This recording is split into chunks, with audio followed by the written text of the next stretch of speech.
Hello everyone, myself Vaibhav Verma and I am a part of Lexis and Company as a legal intern. Today I am going to talk about on a topic consent under Indian Contract Act. As we know that the contract is an agreement which is enforceable by law, and a contract to be a valid contract must contain all the essentials of a valid contract. The free consent of the parties is one of the very much essential of a valid contract. So I am going to talk about on consent and factor affecting the consent. So what is consent? Consent has been defined under section 14 of the act, which state that it is when two or more person agree upon the same thing and in the same sense. For example, A agrees to sell his house to B. A owns three houses and wants to sell his house in Haridwar. B thinks he is buying his Delhi's house. Here, A and B have not agreed upon the same thing in the same sense. Therefore, there is no consent and no contract afterwards. The principle of consensus ad idem is followed, which means that the parties entering into the contract must mean the same thing in the same sense. Mere consent is not enough for a contract to be enforceable. The consent given must be free and voluntarily. The definition of free consent is provided under Indian Contract Act is consent that free from coercion, undue influence, fraud, misrepresentation or mistake. So we can say that free consent means the absence of any coercion, any kind of coercion, undue influence, fraud, misrepresentation or mistake. So if any consent given under any kind of factors which affects the contract to be valid, has the potential to invalidate the contract. Now let's see factor which invalidate contract one by one. Number one is coercion. Coercion has been defined under section 15 of the Indian Contract Act, which state that it is committing or threatening to commit any act is forbidden by the Indian Penal Code, or the unlawful detaining or threatening to detain any property to the prejudice of any person whatsoever, with the intention of causing any person to enter into an agreement.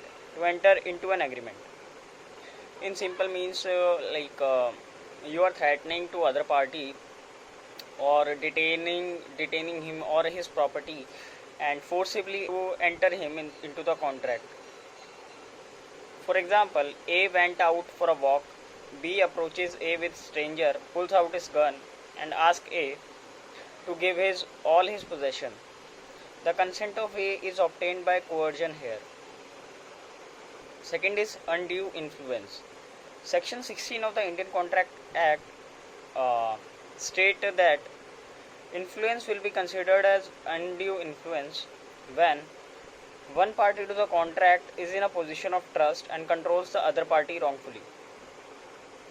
And second, such a person uses his dominant position to gain an unfair advantage over the other. There are two elements of undue influence: the relationship, trust, confidence, and authority. Second is unfair persuasion, careful examination of the terms of contract. For example, A sold his gold ring to his teacher B for rupees 200 after he had been offered good grade by his teacher. Here, A's permission is not given freely; he was influenced by his teacher. Third is fraud. Section 17 of the Act defines state fraud include any of the following act committed by a contracting party or its agent in order to deceive or induce a party or its agent to enter into the contract. Fraud can be done by concealment of fact or a promise without intention to carry, or any act fitted to deceive, or any such act or omission as the law considered to be fraudulent. For example, A sell his horse to B by auction which A knows to be unsound. A tells B nothing about the unsoundness of horse. Here, this is a fraud on part of A. Number 4 is misrepresentation, which which states under Section 18 of the Indian Contract Act, which means the truth is misrepresented, or misrepresentation is the release of deceiving details, resulting in the presumption that the other party will enter into a deal and then lose. That is, there is a breach of an obligation that has caused the biasness of one or the other. For example, A told B that his radio is in good condition. Because of the confidence he had in A, B bought the radio from him. Then the radio did not work properly after some time. B thought he was misled by A, but A believed his radio was in good condition and had no intention to deceive B. So here misrepresentation is a part of A because he did not know the radio is not working properly. And the last factor is mistake, which given under Section 20 of the Indian Contract Act. There are two forms of mistake under Indian contract law: the mistake of fact and mistake of law. Mistake of fact, let's first talk about mistake of fact. Mistake of fact arises when one or both the contracting parties have misunderstood a term that is essential to meaning of the contract.